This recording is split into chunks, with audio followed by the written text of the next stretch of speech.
The fluorescent lights of the St. Jude's Hospital lobby hummed overhead, casting a pale, weary glow that did little to brighten the mood of those gathered there.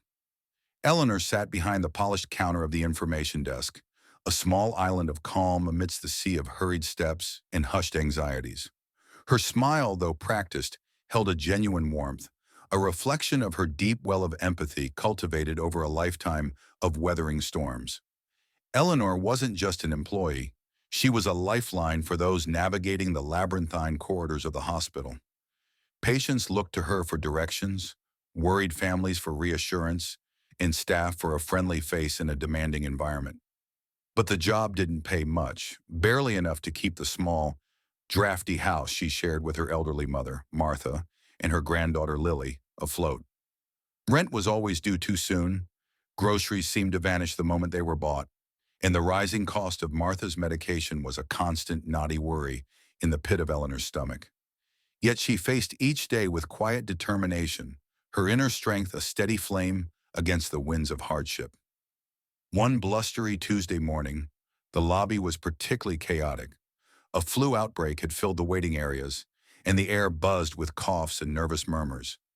Eleanor was directing a young woman to the pediatric ward when she noticed him. An older gentleman, his face etched with confusion and perhaps a hint of fear, stood near the entrance, clutching a worn tweed cap. He looked disoriented, his eyes scanning the crowd as if searching for a lost ship on a turbulent sea. He shuffled closer to the desk, his steps uncertain.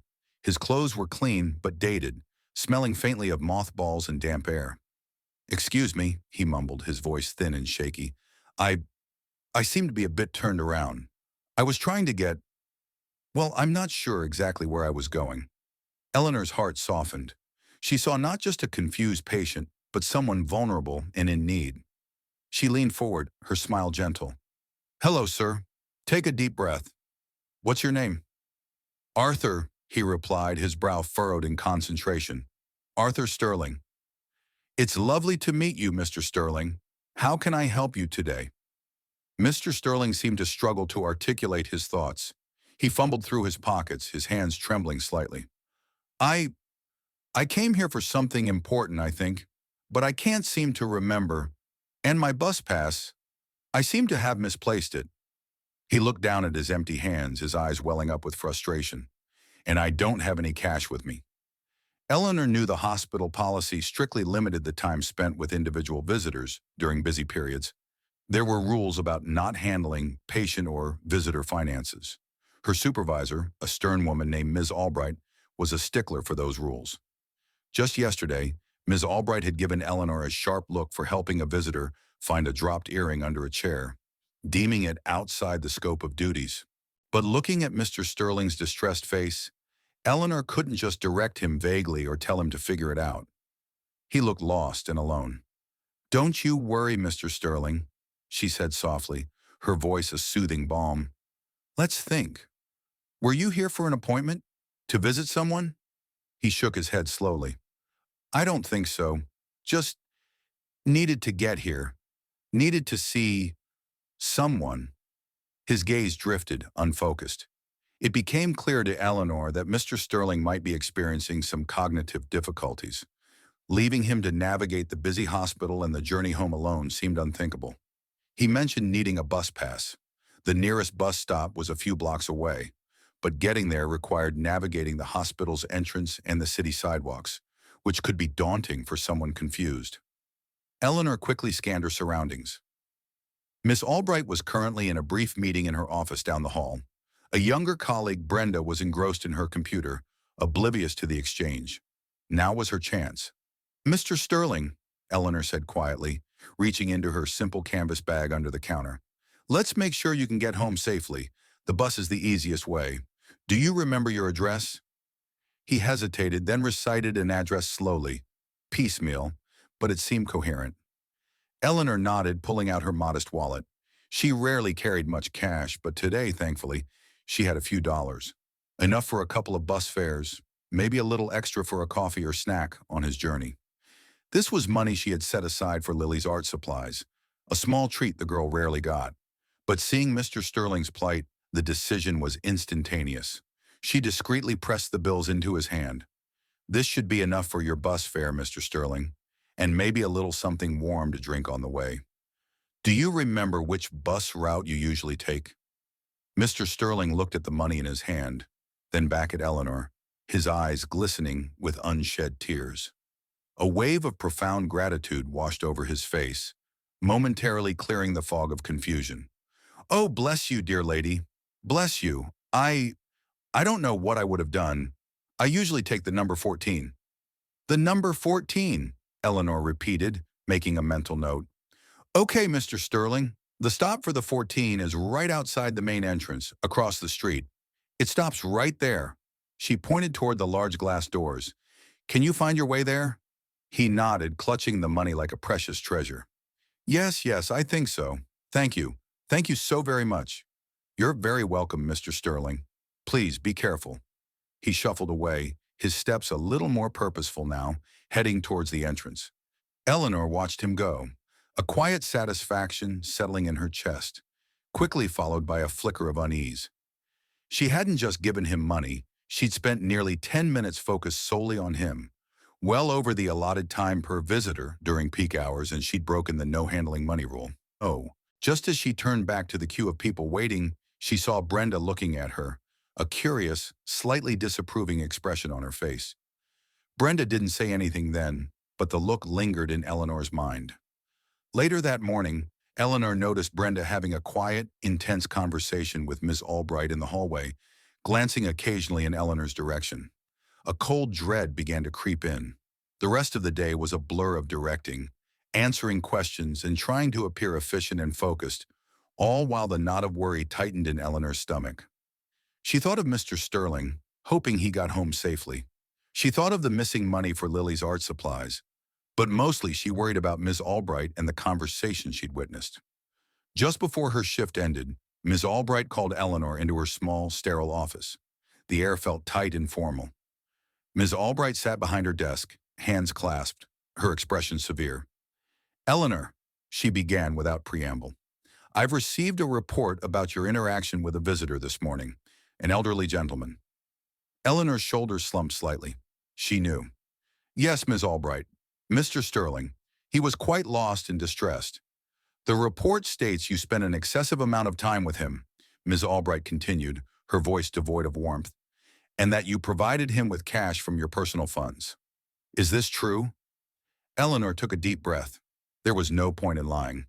Yes, it is. He had misplaced his bus pass and had no money. He seemed confused, and I was concerned he wouldn't make it home safely.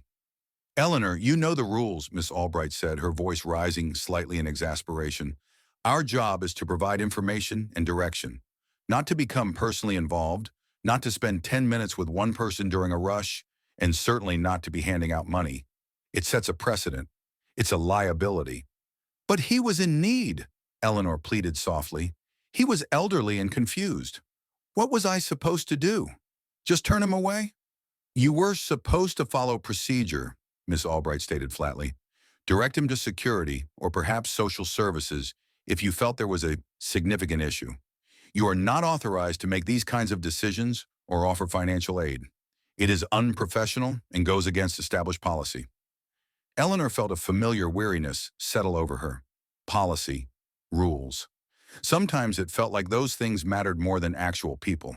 He just needed a little help to get home. And your decision has created a problem, Ms. Albright said, leaning forward. This hospital operates on structure and adherence to guidelines. Your actions were witnessed and reported. We cannot have employees deciding which rules apply and which don't based on their personal feelings. It undermines the system. Eleanor's heart sank. She saw where this was going. I'm afraid, Eleanor, Ms. Albright concluded, her voice softening slightly but remaining firm, that given this breach of protocol and considering you were spoken to just yesterday about prioritizing your duties, we have to let you go. Your employment at St. Jude's is terminated, effective immediately. The words hit Eleanor like a physical blow. Terminated, just like that, for helping someone. Her mind reeled. How would she tell Martha? How would they pay the rent next month? What about Lily's school trip? The weight on her shoulders suddenly felt crushing.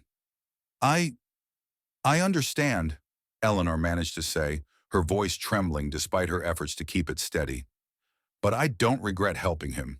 It felt like the right thing to do. Miss Albright sighed, a sound of impatience. Your feelings are not the issue, Eleanor. Adherence to policy is. She pushed a few papers across the desk. Sign these. You can collect your final paycheck and belongings on Friday. Eleanor left the office in a daze, the sterile white walls seeming to mock her as she walked away. The noise of the lobby, which usually felt manageable, now seemed overwhelming, a roaring ocean of indifference. She retrieved her bag, clocked out, and walked out into the cool, damp air of the late afternoon. The city felt grayer, colder than it had that morning. The bus ride home felt long and desolate. Eleanor stared out the window at the passing buildings, her mind replaying the scene with Miss Albright. She had lost her job, a job she desperately needed, all because she had offered a little bit of kindness to a lost soul. Doubt pricked at her. Had she been foolish? Had her heart overruled her head in a way she couldn't afford? But then she remembered Mr. Sterling's face, the profound relief when she gave him the money, the genuine gratitude in his eyes. No, she hadn't been foolish. She had been human, compassionate, and in that moment, that felt more important than any hospital policy. Still, the practical worries loomed large, casting a long shadow over her conviction. When Eleanor pushed open the door to their small house, the aroma of simmering soup wafted through the air, a scent of comfort and home. Martha was in the kitchen, pottering around slowly, her movements stiff due to her arthritis. Lily was at the worn kitchen table, diligently working on her homework, her brow furrowed in concentration, a stack of textbooks surrounding her. Eleanor, dear, you're home, Martha said, turning with a warm smile. Everything all right? You're a little late. Eleanor tried to muster a smile, but her lips felt heavy. She hung her coat on the hook by the door, her hands lingering on the worn fabric. She walked into the kitchen and sat down heavily on one of the chairs. Lily looked up, sensing the shift in her grandmother's demeanor. Grandma, what's wrong? Lily asked, her young voice filled with concern. At 12 years old, Lily was bright and perceptive, keenly aware of the subtle currents of worry that often flowed beneath the surface of their lives. Eleanor looked at their faces. Her mother's kind, lined face, already burdened by age and illness. Lily's hopeful, intelligent face, full of potential Eleanor desperately wanted to nurture. How could she tell them? She took a deep breath. Mom, Lily, I need to tell you something. Something difficult. Martha's smile faded, replaced by a look of apprehension. What is it, dear? Is it your job? Eleanor nodded, tears stinging her eyes.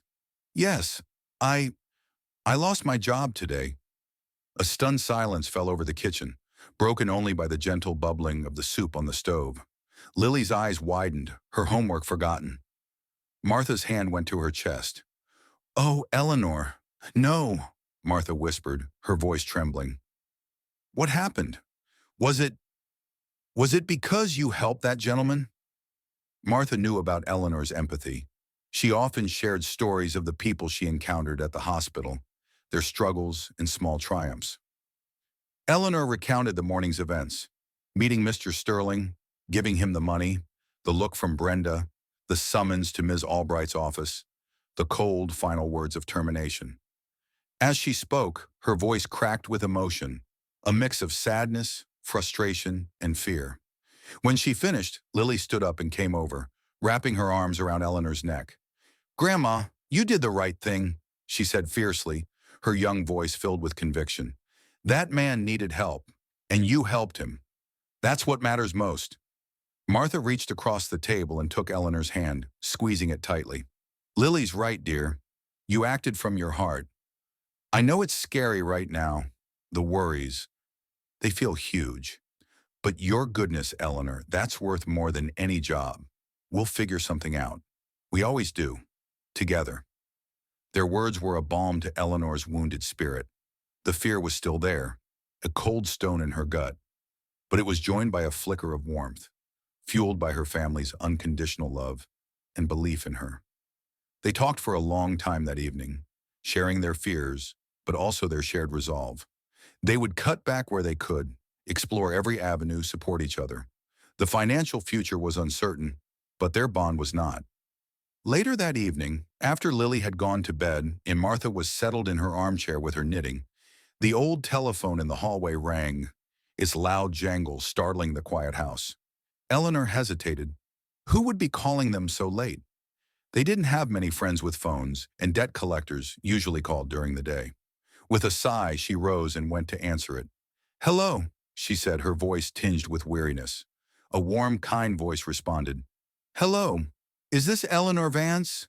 "Yes, this is Eleanor." "Eleanor, my name is Dr. Michael Bennett. I'm Arthur Sterling's son."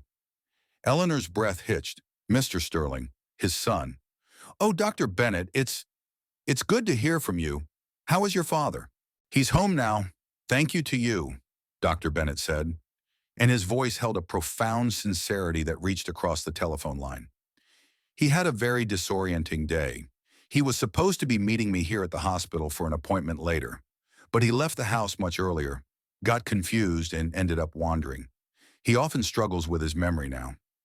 He has Alzheimer's, you see. It's a difficult time for us, trying to keep him safe." Eleanor's heart ached for him. "Oh, I'm so sorry to hear that, Dr. Bennett. He seemed quite distressed this morning." "He told me about you, Eleanor," Dr. Bennett continued, his voice softening further. "He came home clutching a few dollars, completely bewildered. But he remembered your kindness. He remembered you helped him get bus fare and told him where to go. He kept saying, 'The kind lady at the desk, she saved me. She really did.'" He was deeply touched. "I just wanted to help him get home safely," Eleanor murmured. "And you did. More than you know," Dr. Bennett said warmly. There was a brief pause, then his voice grew more serious. "Eleanor, I was at the hospital today, and I heard about what happened after, about your termination." Eleanor felt a flush of embarrassment and surprise. How had he known? The hospital grapevine must be faster than she thought. "I understand there were concerns about policy and procedure," Dr. Bennett went on. "But what I heard was that you were let go for showing genuine compassion and taking a moment to help a vulnerable patient, using your own money to ensure his safety. Is that essentially correct?" "Yes, Dr. Bennett," Eleanor confirmed quietly. "That's what happened." "Eleanor, I don't know the full details, but from my father's account and what little I've heard, it sounds like you went above and beyond, out of the goodness of your heart. In a place like a hospital where people are often scared and vulnerable, that kind of heart is invaluable. It's frankly more important than rigid adherence to rules that lack flexibility for human need." Eleanor didn't know how to respond. She just listened, a fragile hope beginning to bloom in her chest. "My father's well-being is everything to me," Dr. Bennett said, his voice full of emotion. "The peace of mind knowing someone showed him such kindness when he was confused and lost, it means the world. I would like to repay you for the bus fare, of course." "Oh, that's not necessary, Dr. Bennett, really," Eleanor said quickly. "Please, I insist," he said gently. "But more than that, I would like to talk to you about something else. I'm an administrator here at St. Jude's, on the senior management team. We are currently looking for someone to fill a new role in patient and visitor relations. It's a position focused on ensuring visitors and patients, especially those who might be confused or have special needs, feel welcomed, understood, and safely navigated through their hospital experience. It requires immense patience, empathy, and excellent interpersonal skills. Qualities, Eleanor, that you demonstrated in abundance today, even at personal risk." Eleanor gasped softly. A new role, patient and visitor relations? It sounded perfect. It was exactly what she felt she was meant to do. "The job offers a stable salary, good benefits," Dr. Bennett continued, unaware of the seismic shift his words were causing in Eleanor's world. "It would involve working closely with various departments, identifying areas where we can improve the human experience of coming to the hospital. We need someone who sees beyond the charts and appointments, someone who sees the person." Eleanor was speechless for a moment, tears now streaming down her face. But these were tears of overwhelming relief and gratitude. It felt like a door had slammed shut in her face that afternoon, only for a grand, unexpected gate to swing open now. "Dr. Bennett," she finally managed, her voice thick with emotion, Are you offering me this job?" "I am, Eleanor," he said, his voice warm.